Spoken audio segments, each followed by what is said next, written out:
Great. Got it. So where are you zooming in from?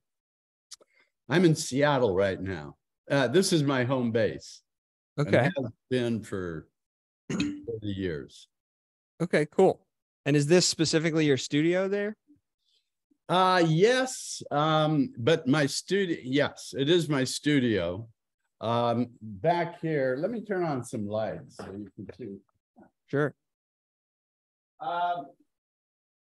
When I first built the place 20 years ago,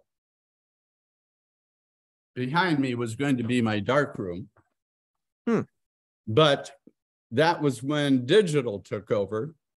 And I never did use it for a dark room. So I do my printing back there on a printer, and right now I'm doing a lot of writing. So that's what I'm doing back there mostly. Okay. And you know what, Phil, I'm just gonna, if you don't mind, I'm gonna press pause on the recording real quick. I'm gonna put a lamp right here so you can see me better. Oh, okay. If you don't mind. Hold on one second. Yeah, no, that'd be good. Okay. Have somebody to talk to. Yeah. Right. Let's resume. Okay. Okay, so you built a house 20 years ago. You had plans of having a dark room there? Yeah. And it was about that time. So we designed it like 25 years ago, because this is a remodel. We added a floor onto the house. And yeah, this was going to be my studio on this direction over here. Okay. I don't know if you can see it with the light the way it is. I saw a ladder going up and a plant. Oh, yeah. Maybe you can. Pretty cool. Oh, yeah. Wow. Yeah. There's a great big room there. Yeah. So that was going to be it. But, you know, all my work is done on location.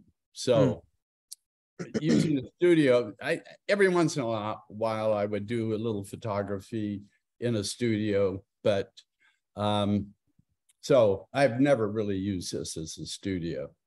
Okay. Other than just doing the office work, and, you know, our employees would be around here, and that's what we did here. Is mostly what we did in terms of keeping the website up and that sort of thing. Interesting. I'd be interested to come back to that maybe in a minute or two. Let me just jot down a note here.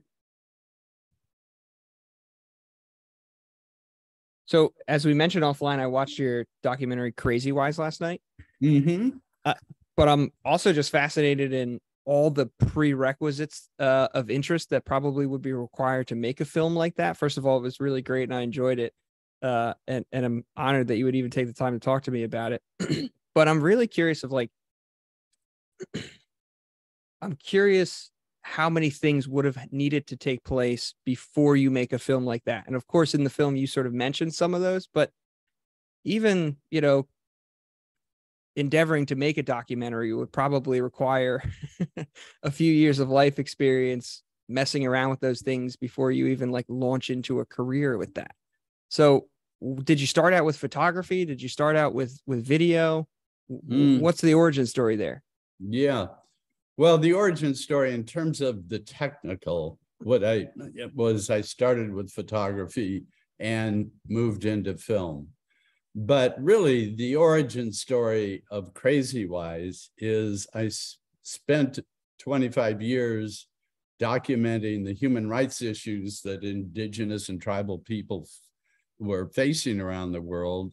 And while I was doing that for different NGOs like Amnesty International and the UN and CARE and various people, I started meeting the healers and visionaries in those communities. And I just by chance in the beginning, it was just by chance, but then I systematically started asking when I would go into a community, who are your healers? Who are your visionaries? And mainly because the first person I ran into was the Dalai Lama's oracle, the Nechai oracle. And he was a 30-year-old monk who goes into a trance-like state, which I watched him do. And what we would call channels information from a spirit entity that the Tibetans call the Nechung Oracle. And so this monk is able to go into a trance-like state and do that. Well, anyway, I was asking him, how did you start this? How are you elected to do this? Yeah. And he basically told me the symptoms he was having was hearing voices, having extreme mood swings and personality changes. And he was a very, very mild-mannered guy. And he described things that I would put in the category of a psychosis or even a psychotic break.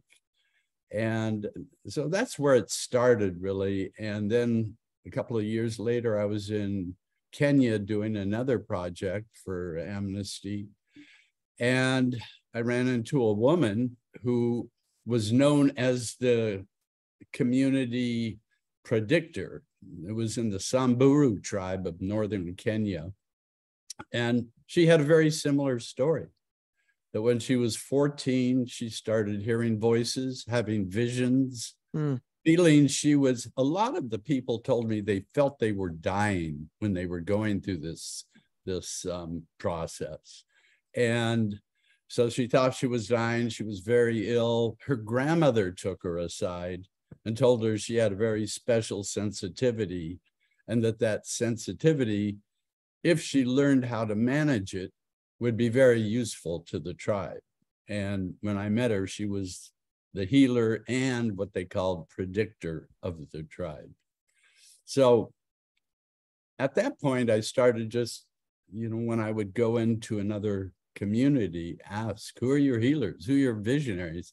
And I ended up interviewing around 45 different, what we call shaman around the world. And I would say most of them had a similar story. Sometimes it was, I was born into it. My grandfather did this, my father did it, and now I'm doing it. And it was sort of passed down in a lineage. There were a few times that they said it came on with a very serious illness, like I almost died of a fever. And during that time, I had these visions, and then the people knew I had that. The people in my community, my family knew that I had that capability. So that was very interesting to me. And it didn't turn into a film until, because it was just kind of a sidelight I was doing to my other work, which was mostly centered around the human rights issues. And I met a kid here in Seattle who, I say a kid, he was 25 years old.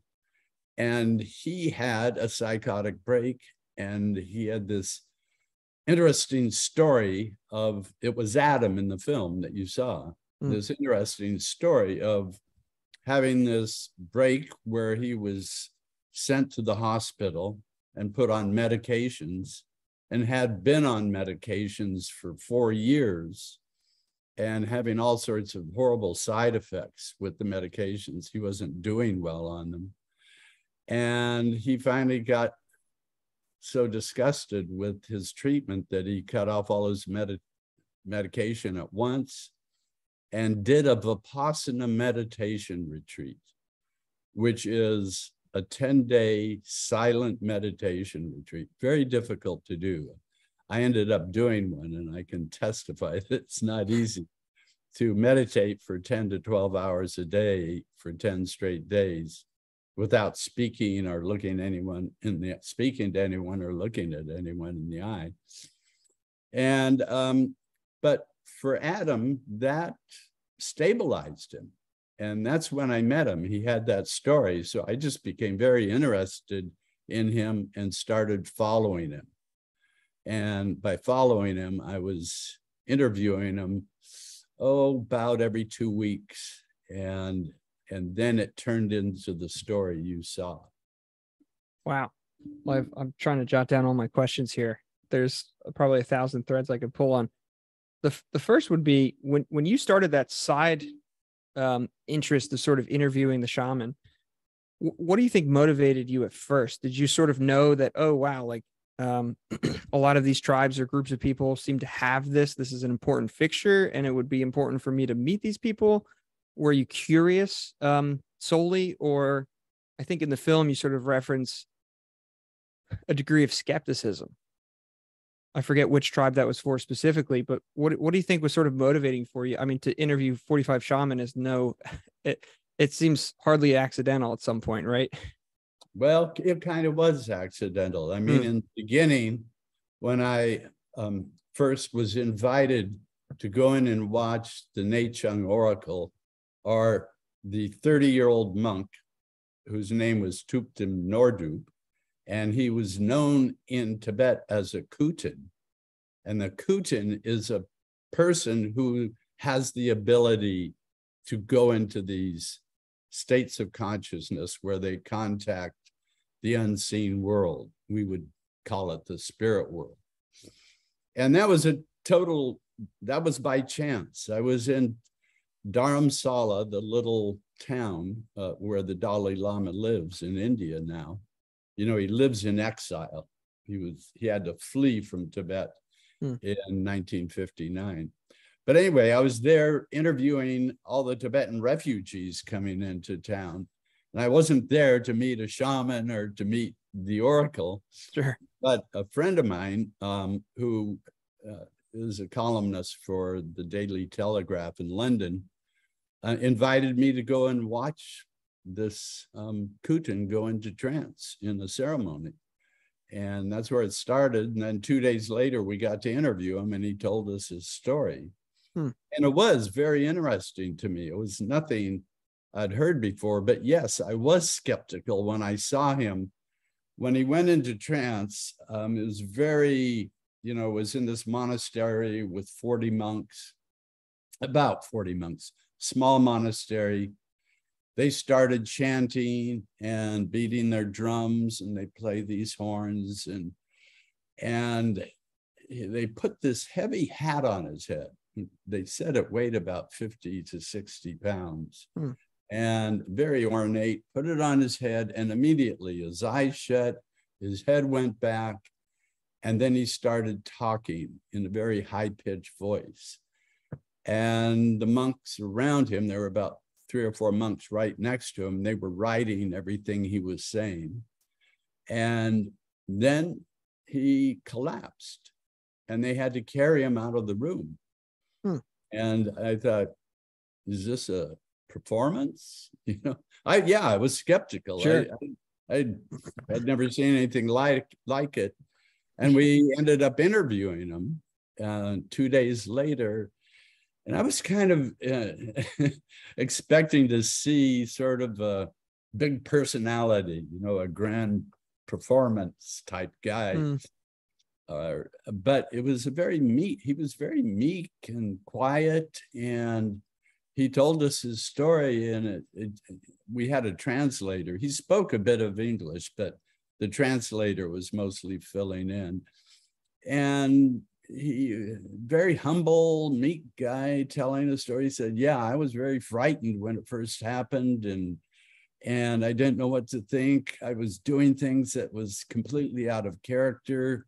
I was having these voices, and he also described this electrical shock going up his spine. And many people will call that a Kundalini type experience.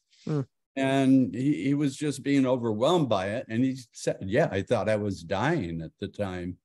But the older monks took him aside and said, no, you've got a special gift. And they brought him through an initiation.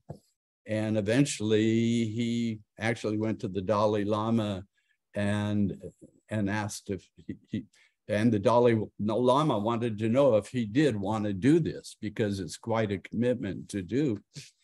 And now he is the state oracle. You can Google the Nechung Oracle and watch all this online now.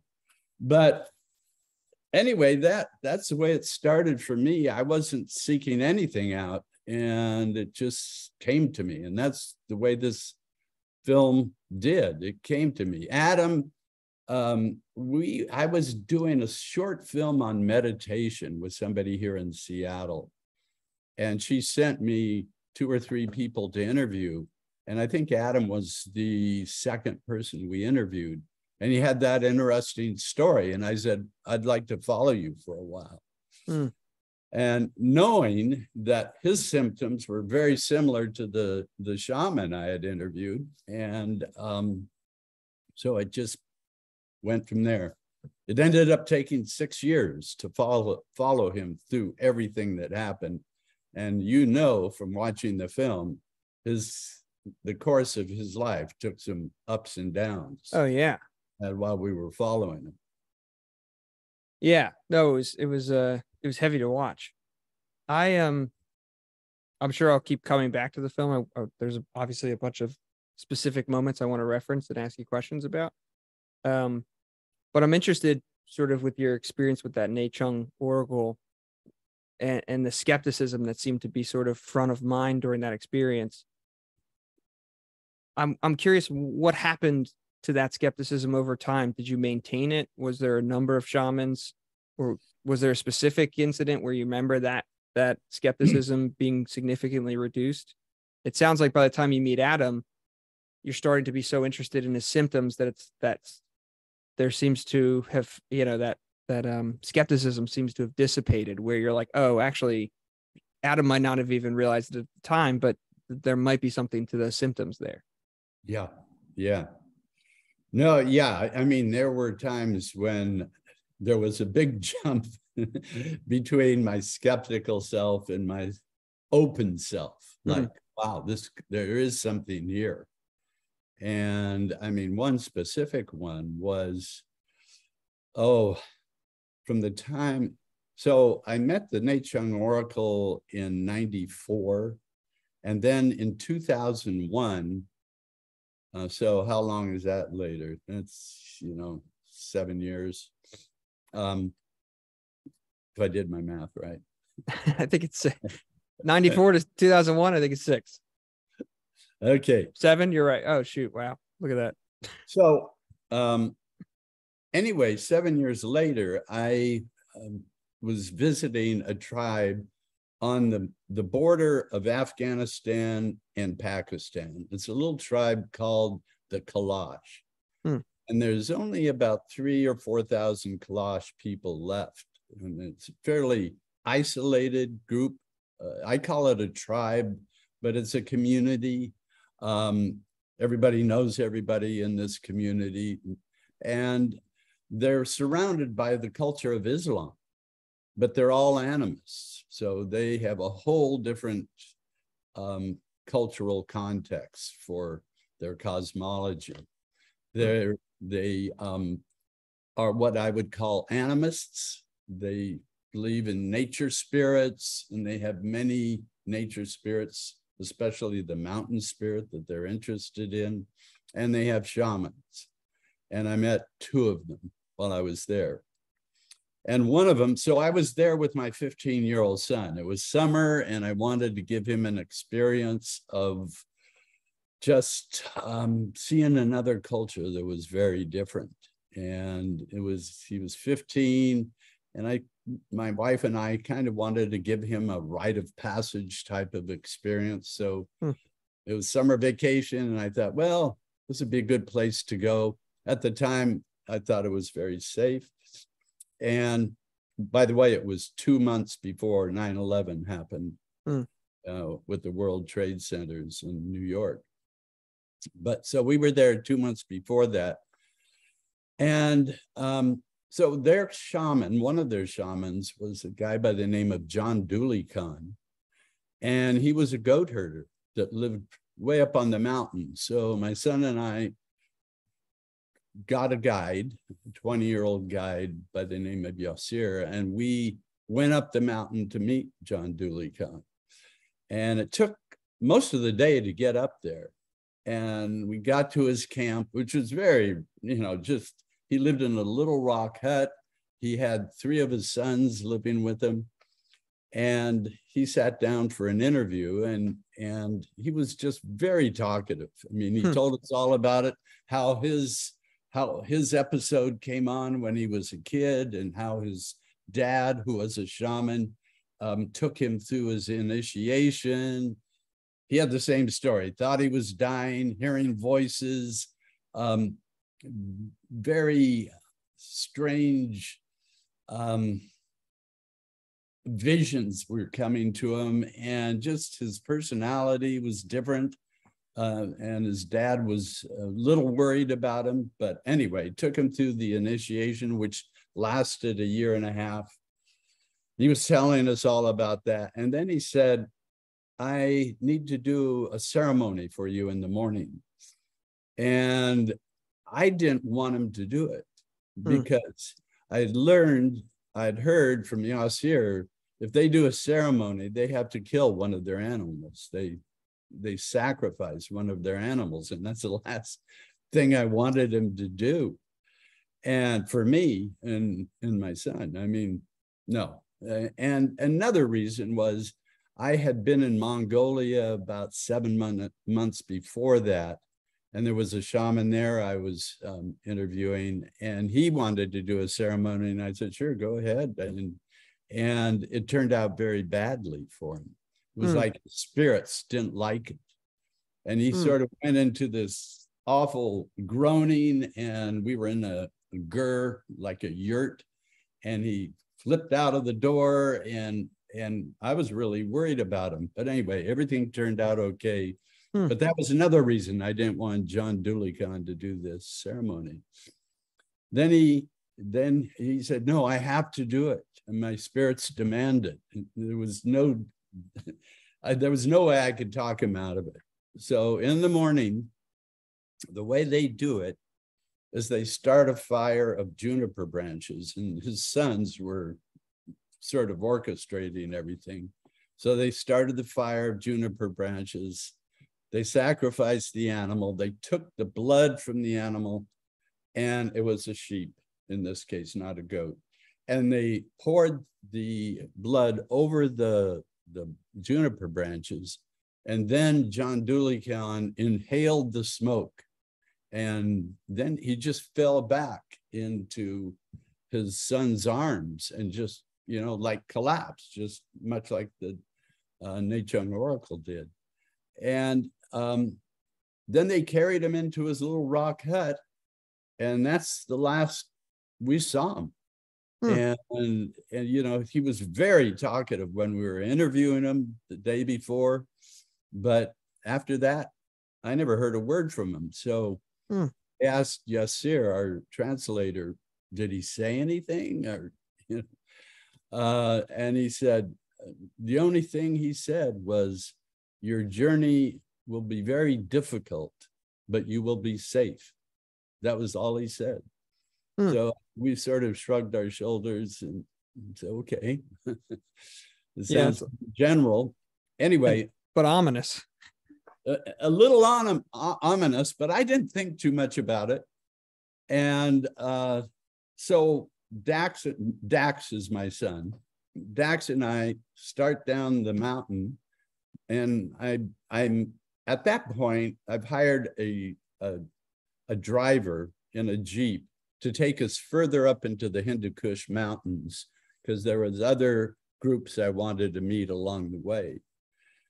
And he got this stomach bug just as we were walking down the mountain. We had forgotten to take our water filter with us when we took that hike. But Yasir said, don't worry about it. You're way up on the mountain. The water's completely clean. And so we were drinking the water and we thought we were okay. But Dax picked up a bug. And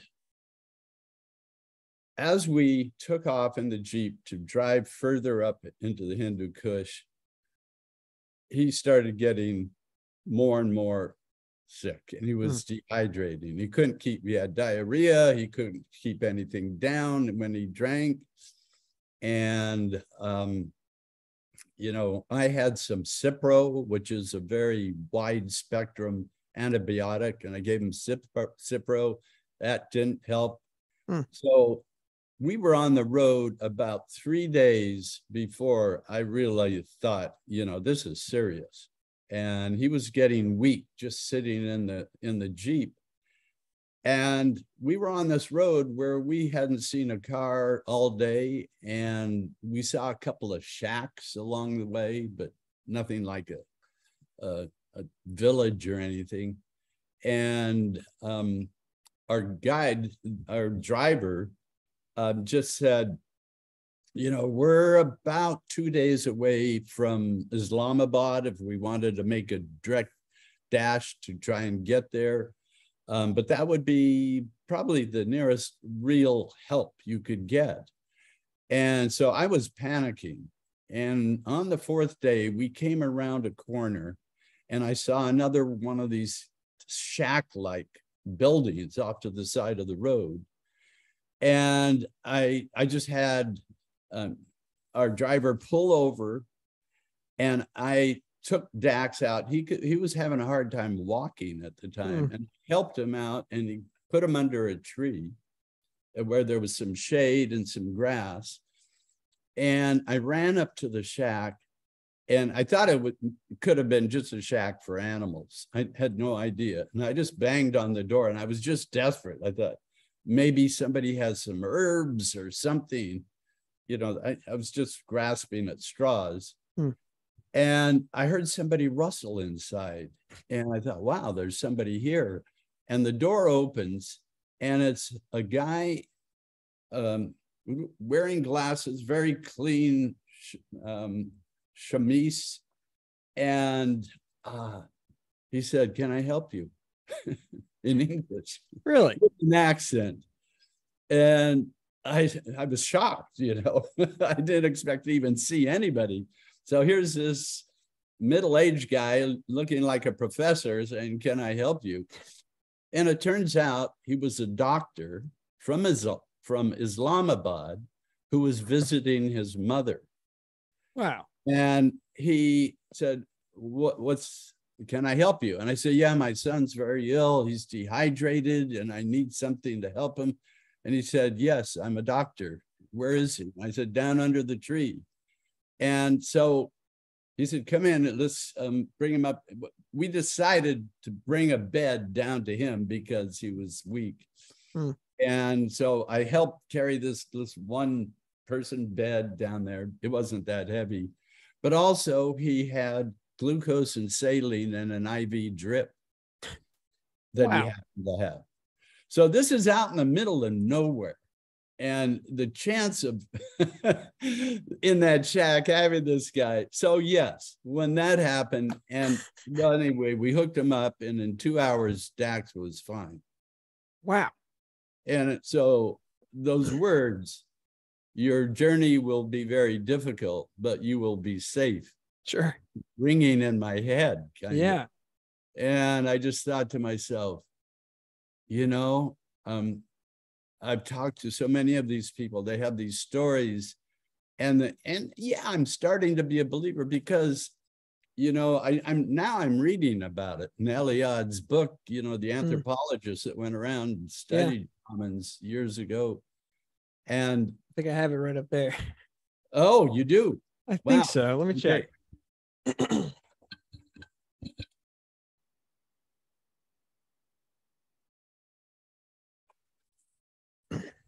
Yep. Yeah, that's it. Yeah, this is the one that got me into it. Oh, okay. Excuse me one second. I actually picked that up. I forget exactly how I got into this. I can't claim to have read the whole thing, but I've read chunks of it because I was I don't talk about it a lot, but I was writing, and I sort of like had a character. I was really interested in sort of a shamanistic character, and I was starting to do some research, and I read into this. So I started to weave some of what I was reading into what I was writing. Wow. So you're writing fiction, I take it. Yes. Yeah. Okay. All right. Yeah. Interesting. Well, so a lot of that. Yeah. So that's, that episode that the shamans were telling me about is known as the shamanic sickness. And so, but yeah, and the fact that every culture I've been in, and I've been in cultures, shamanic cultures all over the world. I've spent like the last 30 years doing that. And, you know, the fact that they all have this, people that go into altered states of consciousness to go in and gather information or work on the behalf of the person they're trying to heal, or get the information for the tribe. Yeah, it's the fact that it's spread throughout the world that means there's something to it. You know, something like that wouldn't be in all these different cultures if there wasn't. And so you know, when that happened in Pakistan, it was just like, whoa, you know, there's either, this is a very unusual coincidence, which it could have been, or there is something to this. And I was just thankful at that point, that because I thought I was going to lose my son. You know, it was serious. Yeah. And, but it just helped open me up. I could get into my whole background, which with my spiritual journey that's taking me here. I would love that. Well, it's a long one. But, well, maybe we'll pick it at piecemeal as I ask questions, but feel free to, I will not interrupt you. Feel free to, I'll try not to at least. But yeah, I mean, and then, you know, if you go back and listen to Crazy Wise, the very first interview I did with Adam, said something to the effect, then asking him about his first break, it happened when he was 20 years old. And he said, when it first happened, it was very fun and exciting. It's the first time I felt a part of everything, a part of the universe, I think he said, exactly. And where I was it was me. Yeah. And I don't know if you recall that, but I do. I remember the image of his notebook saying like I squared equals God. I mean, those images as he was saying that. Yeah. He was having all these visions and he was writing stuff down. And he said, yeah, where I was it was me. And he said, but then I kept going, went way too far. And then it got scary. So he didn't have anybody around him. The big disadvantage Adam had was he didn't have a mentor. Like almost everybody I talked to had an older shaman, somebody who had already been through it.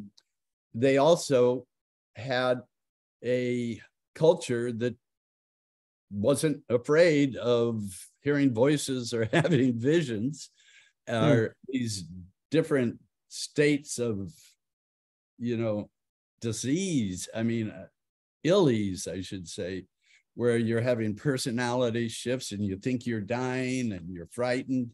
So they didn't have, they didn't pathologize that. That was just, okay, this indicates we have a certain type of sensitivity in this individual, and we can use that. That can be valuable to us. And then after they've gone through their initiation, the whole community honors them. These people are very honored. And so Adam didn't have any of that. Immediately is you've got a chemical imbalance of your brain. It's got to be, you know, we have medications that can help that. You won't be completely normal, but this will get you by, is basically what they say. And the big problem was, especially with Adam, these drugs have a lot of side effects. Right. And in fact, a person who's on a lifetime of psychoactive medications. Many of them have diabetes as a side effect, kidney problems, and some. And it's estimated that a person on a lifetime of that, if you start when you're in your 20s, your lifespan will be shortened by 20 to 25 years. So you don't get off scot-free taking these medications. So they're helpful in a crisis, yes, but as a lifelong solution, it's not too good. And so with Crazy Wise, I learned so much more about this whole altered states of consciousness by talking to a lot of people in our culture, which I could easily talk to in our own language. I didn't have to go to a translator. And yes, so many of them talked about people that have had these experiences. Some of them navigated it on their own without getting involved with going to the doctor or the psychiatrist, being hauled away in an ambulance or a police car to an emergency room and get shot with medications. Some of them that just sort of wrote it out on their own. They were strong enough to do that. Many of them said, I had this feeling, and they had a hard time describing it. It was a sort of ineffable. You know, they would talk about, well, I felt like I didn't know where I ended and everything else began, or I felt this where I was everything and I was nothing. They were saying things like this, so it's hard to comprehend. But many of them said, I had this feeling of deep, profound connection to everyone and everything. And so many of them talked about if they were able to navigate it successfully without getting frightened, they came out of it at the other end with a lot more clarity in their direction, a lot more meaning, a lot more purpose, a lot more compassion. So that was interesting, you know, just being able to meet all these people that have been through these spontaneous, what I am looking at now and thinking of as a spontaneous opening to another way of accessing information. There's a fascinating segment of the film that almost is something of a montage where you have all those people come in and say what they were diagnosed with and sort of what pills they were on. And I think you then segue sort of into an exploration of the DSM-5 or DSM more generally. That was a fascinating segment to see so many very different people, but sober, clear-eyed, seemingly sober and seemingly clear-eyed people sort of laugh at all the things that they were diagnosed with, almost, you know, have some sort of fun with it. It was interesting. Oh, I remember the guy you're talking about. Yeah. I can't remember his name right now. There were a couple of them, but there was one who had a so the DSM for the audience, the DSM is the Diagnostic and Statistical Manual of mental health diseases. And it was published first in, I think, 1952. And it's gone through 5 different versions, and it's put out by the American Psychiatric Association. And the 1952, I think there were 150 disorders. By the time we get up to 2013, when DSM-5 came out, there are now 350 disorders. There's things in there like sibling rivalry disorder. So, in other words, we've gotten to the point where we're pathologizing normal human experience. Where do you think that comes from? You obviously spoke to a lot of doctors during this, and there was the one gentleman who I think was part of the publication of the DSM-4 and then seemed critical, or I think was stated as being critical of the DSM-5. What do you account this proliferation of disorders to? Well, that's what we asked. The guy you were talking about is Alan Francis. He's a psychiatrist who headed the team that wrote DSM-4. And then when DSM-5 came out with, another 50 disorders, he just wrote a book called Saving Normal. He said, this is going way too far, even though DSM-4, which he headed, it had expanded on the amount of disorders by an order of 50 from DSM-3. So yes, I mean, it's recognized in the profession that yes, that this is, and it's been highly criticized by European psychiatrists, the American DSM. And but the guy that you're thinking of, he said something to the effect, when I was diagnosed, and it was the year of DSM-3, there were 12 personality disorders. And he said, I had 8 of them. And he starts laughing. And he said, perfectionists in me wanted to try and get all 12. Yeah, I remember that. That's, I mean, what a tragically funny thing. Yeah, really. Yeah. That's so, I'm so curious what you casually or otherwise think of the trickle-down effects of that proliferation of disorders. What does that do to a society where you do seemingly have a name of a disorder for seemingly normal things, like sibling rivalry, for example, not to make straw man out of that? Yeah, well, think about it. It's just, if you start pathologizing and especially following up with heavy medications, which are mainly heavy downers, I mean, heavy tranquilizers. And well, you see it today, and it's the tragedy. How many kids, young kids, are put on Ritalin, or if they have ADHD, if they can't concentrate. And Ritalin it's like speed. It's an amphetamine. It's like an amphetamine. And the thing is, to concentrate in school, it takes energy.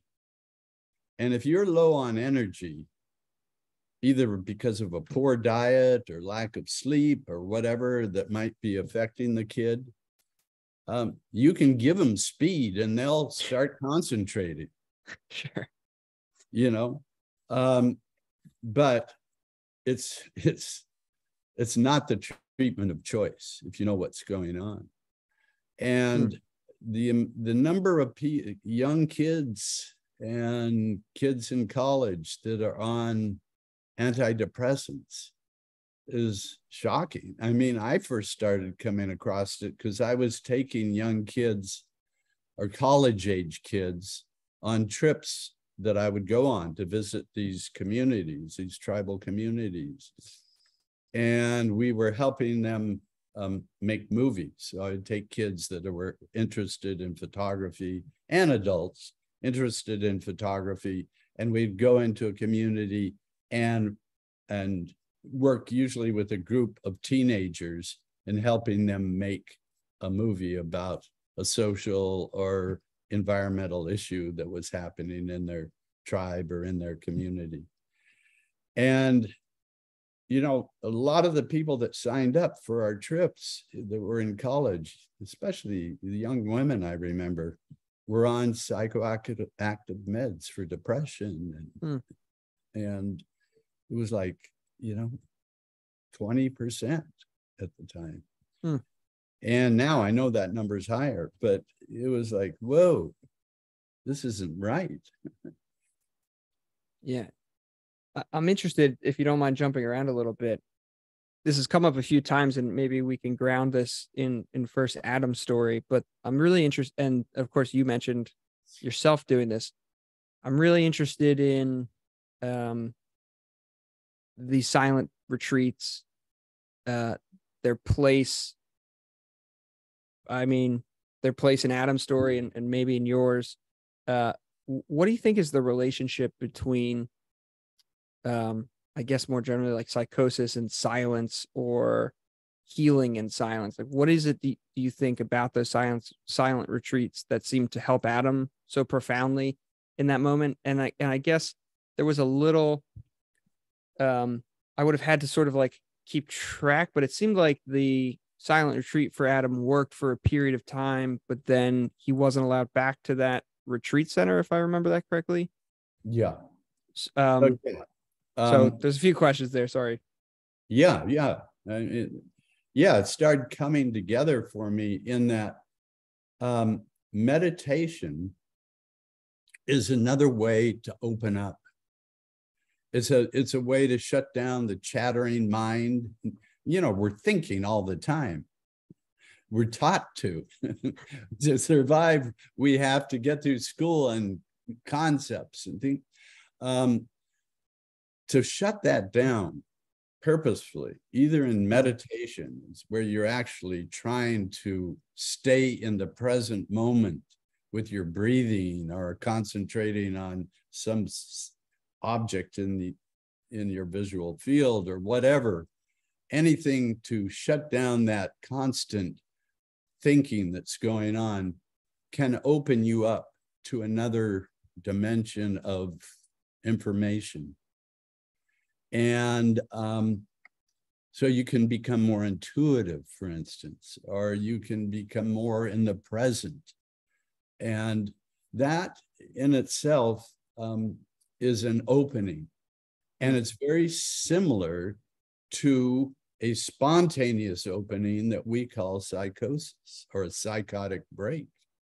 Interesting. And so without getting into because I've really interviewed a lot of the neuroscientists doing work on studying that opening process. They're studying it through psychedelics and fMRI. I was wondering if that might come up. And fMRI imaging. So they can give somebody a psychedelic, which, by the way, shuts down that chattering mind. And it's kind of the same process. And they can see what part of the brain is active when that happens. And but anyway, there seems to be, when LSD was first discovered by Albert Hofmann in 1938, he was a chemist working for Sandoz and Company, pharmaceutical company. They were trying to find an ergot that would help the uterus contract. I think that was it. It was something to do with women's health in childbirth. Anyway, he got some under his fingernails and it put him on this trip. And he started looking at it. But when it was first discovered, he called it, and the scientists starting to investigate it, LSD, he called it psychotomimetic, which means mimicking a psychosis. And it does, in a way. And so anyway, now the neuroscientists I was interviewing a couple of years ago are at the Imperial College in London. Robin Carhart Harris is leading that team there, or was. He's moved to the University of California now in San Francisco, which is my alma mater. Anyway, they started looking at this and looking at a network in the brain where, let me back up, and this gets off into the neuroscience. It sounded like you were going to reference the default mode network, if I wasn't mistaken. Yeah. Yes. Do you know about the default mode network? Yeah, only that it exists. And I was curious if you were referencing that there. The default mode network, I guess seems to be, and this is where I tap out on my neuroscience, but it seems to be the root of that chattering mind that you were referring to. So like, what is our automatic default setting for how we operate and how our mind sort of chatters? And that perhaps it's psychedelics, perhaps it's mindfulness or meditation. But when something suppresses it, that chattering mind, it seems to be through fMRI. Through fMRI imaging, it seems to be that default, what they're calling the default mode network. Well, yeah, you've got bits and pieces of it. So the default. Correct me as you see fit. So I'll just start by saying, when I went to school 1,000 years ago, so I actually went to dental school. Interesting. At UC Med Center. The brain, what we knew of the brain was, you looked at the brain and you knew where the auditory centers were, where the visual centers were, where the motor centers were that drive your muscles. And it was called the Penfield map, because a surgeon called Penfield, I don't know his first name, but he started taking and stimulating part of the brain. Somebody who had their brain exposed, you can, with a person completely conscious, touch part of their brain and they'll tell you what's happening. Wow. The brain has no nerve ending. So you could operate on the brain while the person's awake and it'd be fine. Wow. But anyway, they mapped the brain, and it was this Penfield map where here's the auditory center, here's the visual center, here's so on and so forth. Well, now fMRI imaging, functional magnetic imaging, is, that big machine you have to go into, that's the huge magnet. And I've interviewed some people who do fMRI feedback therapy. Oh, okay. Well, what it does is it allows you to see the blood flow in the brain and where the blood is flowing. And so they're able to start not only mapping, with a pen in different parts of the brain, but they're starting to see where different parts of the brain work together to do some of these abstract functions. Interesting. And so the default mode network, and they call it that because that's what our brain does when we're just sitting there resting. We're just sort of reminiscing about the past or thinking about the future. And if you give somebody, so the network is part of the prefrontal cortex, part of the posterior cingulate cortex, and part of the brainstem, the limbic system, the older part of the brain. They're working together. Those three areas seem to, when you give somebody a psychedelic, seem to depress and shut down. And the thing about the limbic system, the older part of the brain, it stores emotional memory, especially like childhood memories. And it's sort of a gatekeeper. If the experience is too intense that you cannot handle it as a kid, you can have it there, and that system will keep it from coming up into consciousness because it'll be too disruptive. Under a psychedelic, that gate can open and you can get childhood memories coming up. And in Adam's case, in the film, what happened to him in his fourth Vipassana retreat, where it happened, where all of a sudden he became aware of when he was molested by his granddad. And he went to his parents to tell him after he got out of that retreat. And they said, no, you've been crazy long enough, and you're not going to disrupt the whole family. And they didn't believe him. And that's when he really spiraled down. Because when I met him, he was this normal, really bright kid. Mm. And within 3 weeks of that, he was a mess. He lost his job. He lost his little cabin he was living on this beautiful lake. And he was homeless, living in a car. It just happened that quick. I'd never seen anybody fall apart that quickly. He lost his two main support systems, the Vipassana, because they told him, we can't handle you here. That's the problem with Vipassana retreats. They don't have the staffing to handle those openings that can happen, with a long-term meditation retreat. And they do happen. I've been several people that have opened up that way and had childhood trauma come up. Anyway, I'm rambling and going all over the place here, but no, I appreciate it. I'm mindful of the time, but if you don't mind, I'm curious about Adam and who was the other the African American woman? Yes, who that you follow? Akaya. So say her name one more time. I'm sorry. Akaya. Ekhaya.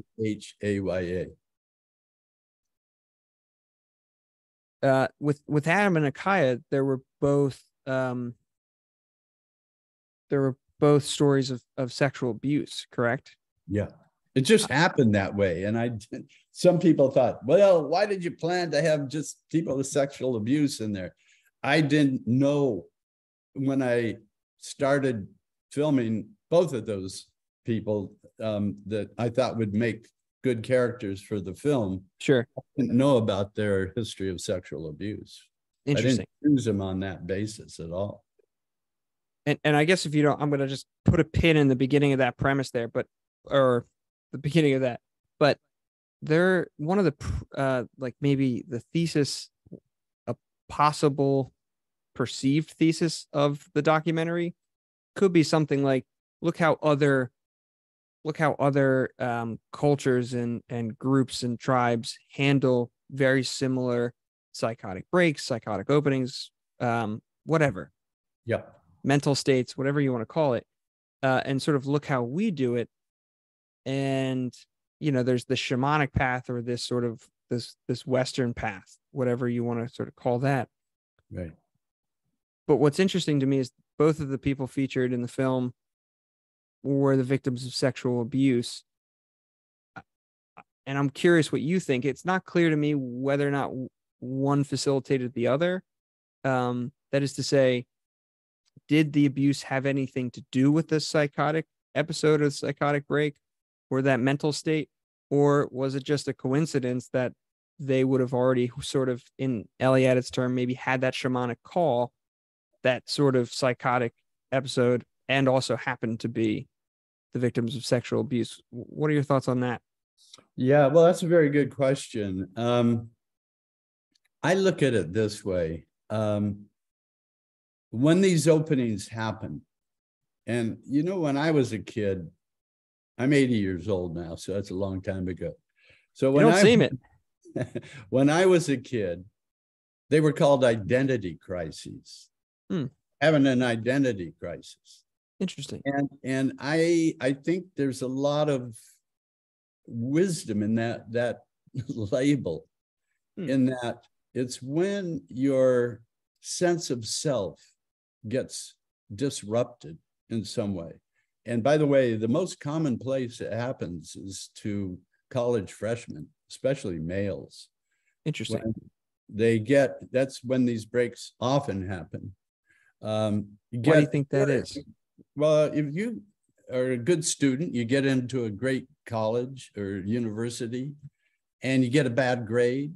And all of a sudden you've been the top kid in your school back home, and all of a sudden, boom. And maybe your girlfriend dumps you or your boyfriend dumps you.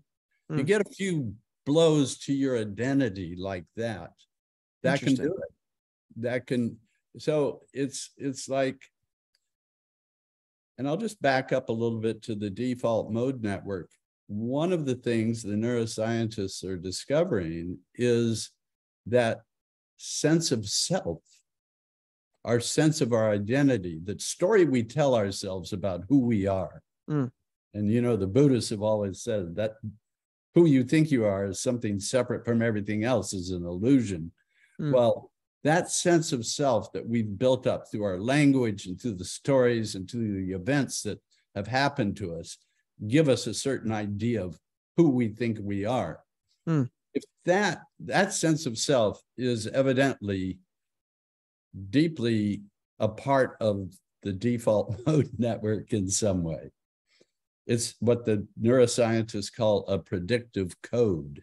Mm. And we look at reality through a lens that they call a predictive code. And if you go online and listen to Anil Seth, he's a good one. Just listen to his TED Talks.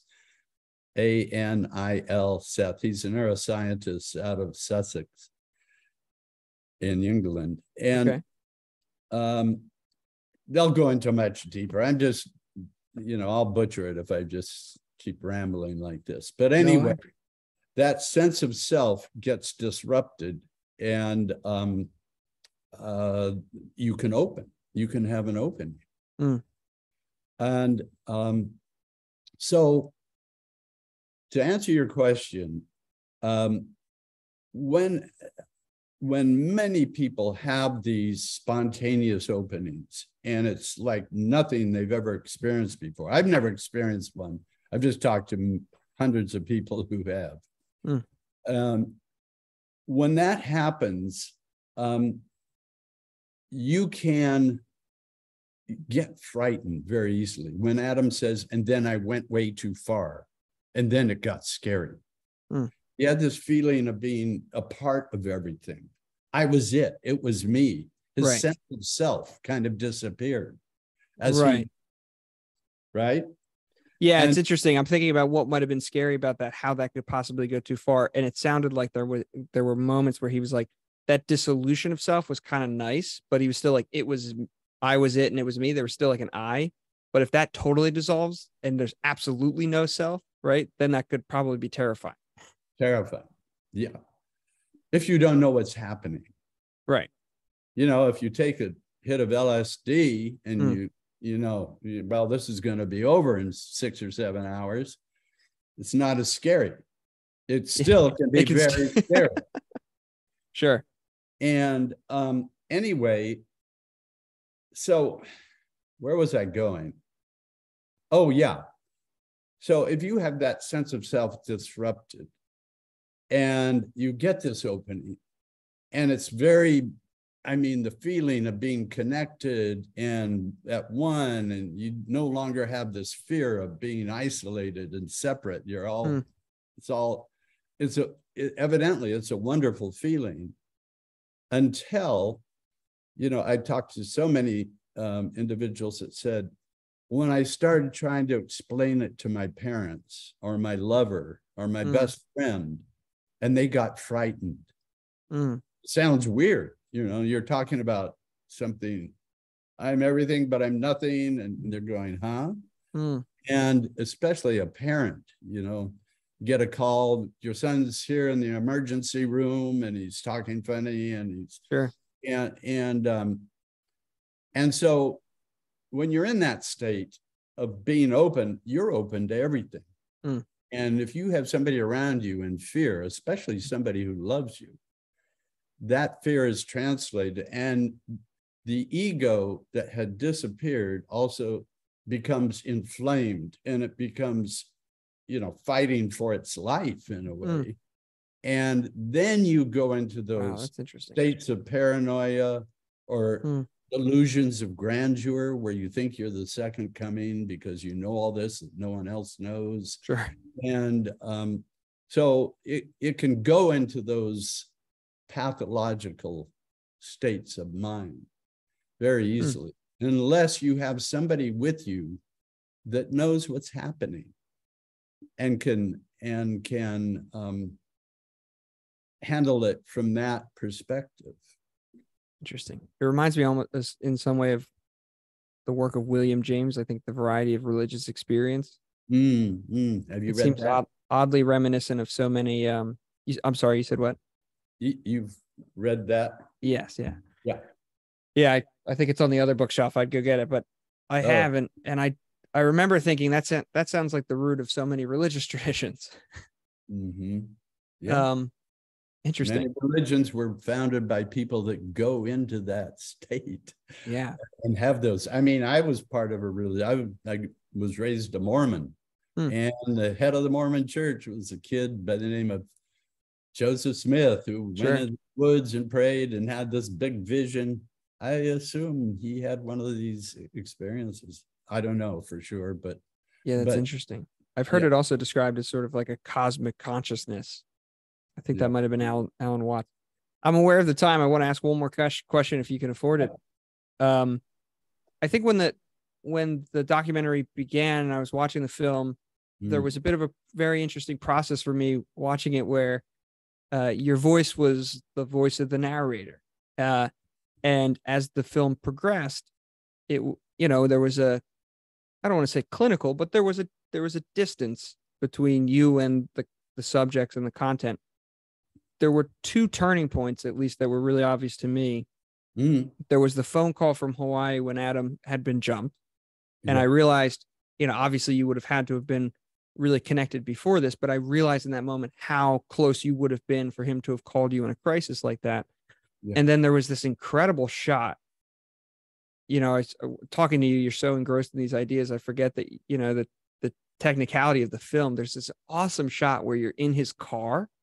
And there's the in the car shot, but then there's this great outside the car shot where the frame is just kind of framed by the top of the sky, and then this kind of warehouse in the background, and the car is perfectly centered. It's very cool. And you're in there just sort of facing each other. It was really clear through the windshield. But it was in that shot too that I thought, oh, there's Phil just in the car with Adam. And you'd obviously been interacting throughout the film, but I'm really curious, and I became really curious in those two frames. What was that like, getting really close to Adam while you're also making an argument that we need community? I'm sure, did it ever put a strain on you? Was there ever a moment of doubt that you maybe were taking on more than you could have handled? And I'm wondering what your relationship is like now with Adam, if it exists. Yeah, it does. But he's he's gone through a lot of changes since that film ended.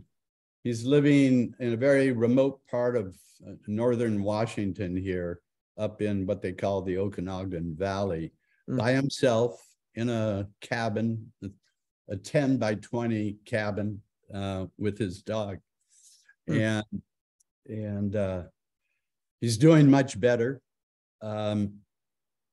And so, he's doing well. But the question was, what was my relationship? What was that like, getting to be really close to him and possibly being scared in moments for him, or maybe feeling that you were getting too close or in too deep? I imagine I think there was a thesis in the film like, hey, these people need community, they need to be accepted. And yet I imagine it's really hard. There was a moment where you were really soberly accepting everything he was saying, and you could tell he was getting more comfortable and opening up, and the things he was saying would alarm, I think, some people. Were there ever moments where you were trying to suppress the alarm in your own head? What was that like? Yeah, there was. So it starts off with me just meeting Adam. He's sent to me because he's a meditator, and he's got an interesting story. He cut off all his meds all at once instead of a Vipassana retreat. That in itself is incredible. Sure. Anybody listening to this that's on meds, there's heavy withdrawal issues getting off meds. Very dangerous to cut them off all at once. It's not recommended. So don't go out and cut them off all at once and do a Vipassana. It's very unusual, but for some reason it stabilized him. It was unusual. So it starts there, my relationship with him. And then the next 4 months later, he has that fourth meditation retreat where the images of him being molested by his granddad come up. And then it takes a whole different course. All of a sudden, this bright young kid working in a Whole Foods grocery store loses his job, loses his house, has to live in his car, Mm. and his physicalness changes, Mm. just starts looking like a homeless person. And on top of that, he goes over to Hawaii. Somebody offered him a place over. By the way, Adam had a community at this soul food bookstore. A bunch of kids in a similar situation as he was in start hanging out together. And so one of his friends, and Adam makes friends just like that. One of his friends offers him a place to stay on Maui in Hawaii. And so he sells his car, heads over to Hawaii, and ends up homeless on the beach when the whole deal fell through. Mm. So he's over there living on the beach, and he ends up getting beat up and almost killed. That's when he calls me. Yeah. And, I had gone over there and I had filmed him while I was in Hawaii a little bit, but then we said, we'll just stay in touch. I'll record you every time you call me. So anytime you called, I'd start recording. And that one call came in and he told me about being beat up. He was in the hospital and his jaw was literally broken in half.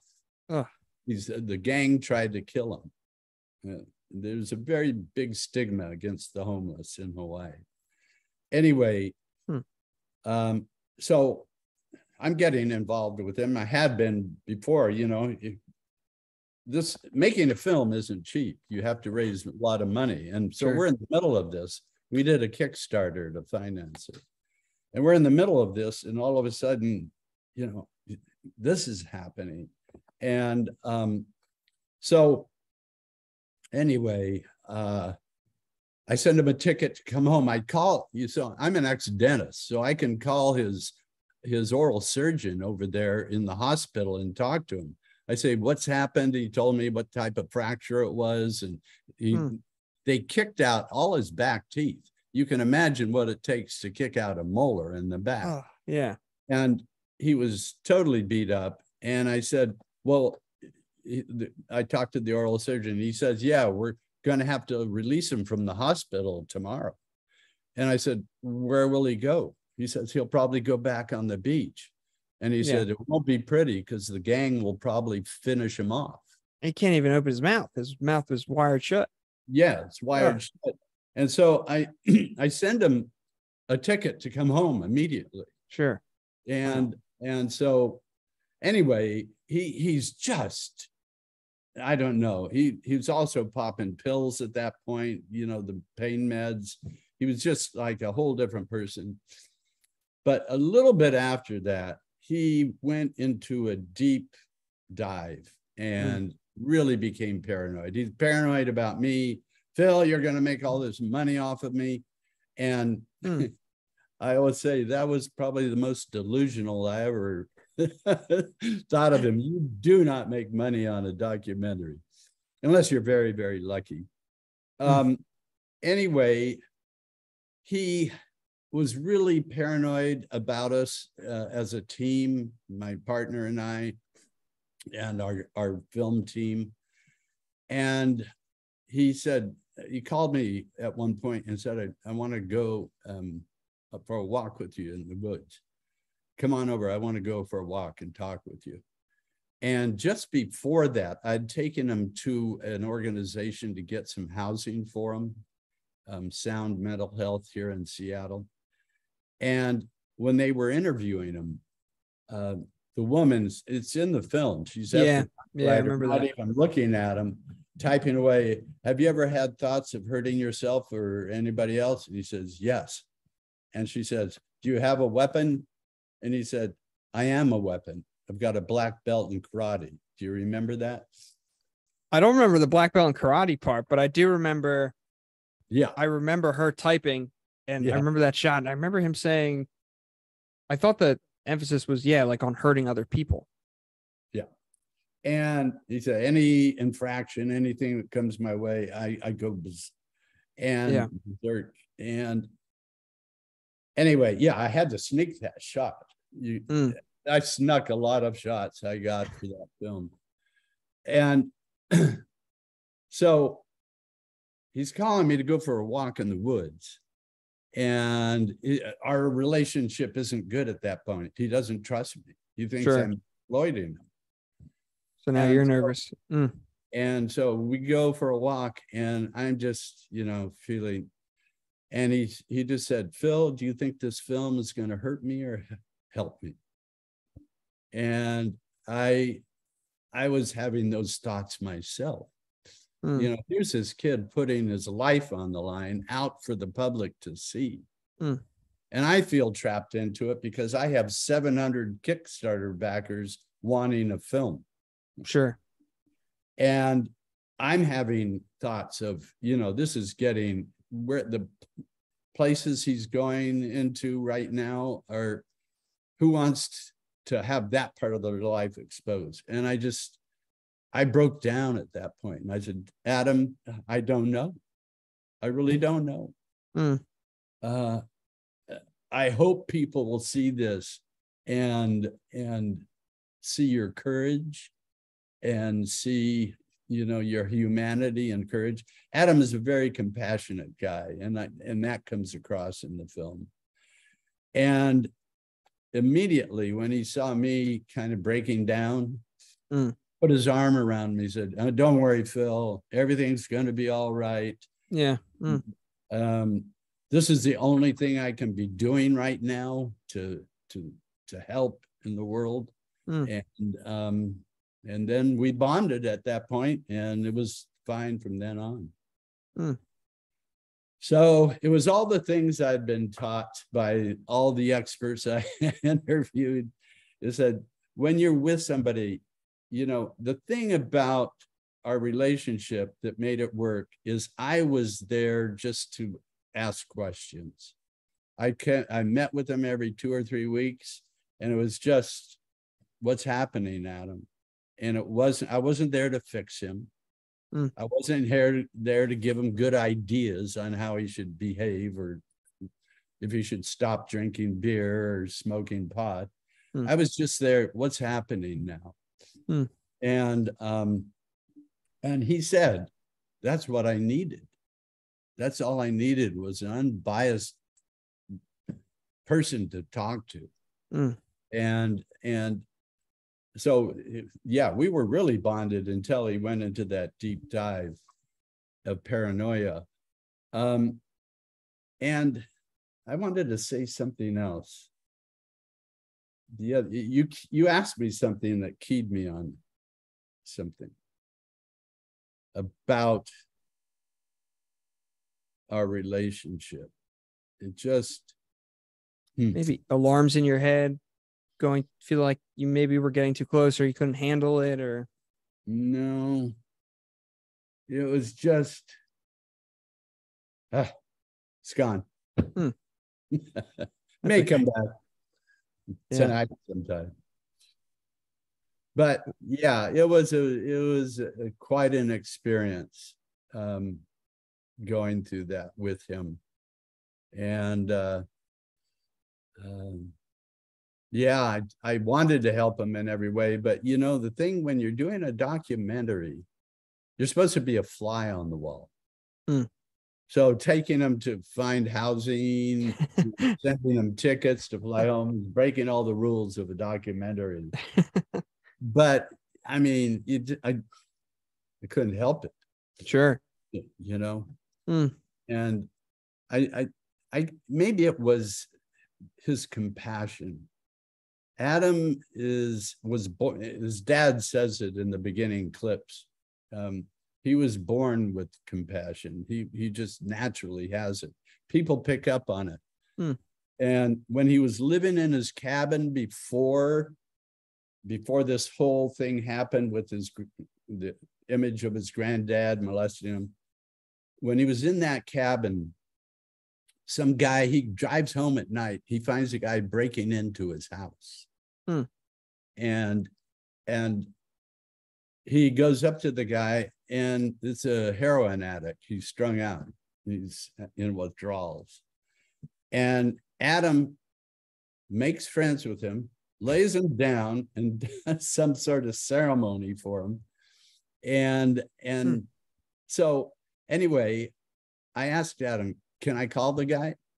You know, he tells me about this thing happening. And he said, yeah, and here's his number. I called the guy, and he said, yeah, I'll come over and interview with you. But when you call on Wednesday, if no one answers, you know, things didn't go well for me in court. Oh, wow. I did call him back, and he evidently went to jail. Oh, but wow. what he told me was, he said, you know, that kid, you know, I don't know what he did. He laid me down, he put some rocks on my chest and did a couple of prayers, and I was totally strung out. And I got up, I felt great. It was like, wow. He said, is that kid some sort of shaman or something? And you're like, that's what I'm trying to figure out. Yeah, Wow. it was funny. But yeah, That's amazing. And he ended up being Facebook friends with the gang that tried to kill him. Yeah. That's Adam. Wow. And, you know, the old question about, will this film help me or hurt me? I don't know how many people all want to ask, how's Adam doing? Is he doing all right? And you know, so a girlfriend saw the movie and came out, and they lived together for about 7 months. Yeah. Wow. So it was a trip for all of us. Yeah, for me included, just last night. I mean, I can't thank you enough for going on that 5-year and more journey just to make that, to Tell enjoy the that. audience how you get a hold of the film, how they can see the film. It's on Gaia if they want to watch it on Gaia, or they can go to the website. Awesome. And I could definitely include the link to your website and to the film on the description. I want to be mindful of your time, so I'm not going to ask. I'm going to suppress any instinct to ask any more questions, but I could probably talk to you for hours. I would be fascinated if after you take some time, if you ever want to speak again, I would love to talk to you about what you're working on and learning now. So take some time, get a break from me. And then if you're ever interested in it again, I'd love to pick up right there. Okay. All right, Kevin. Awesome. Phil, thank you so much for this. Yeah, you're so awesome. Thank you. Have a great night. Yeah. Take care. Bye-bye. Bye-bye.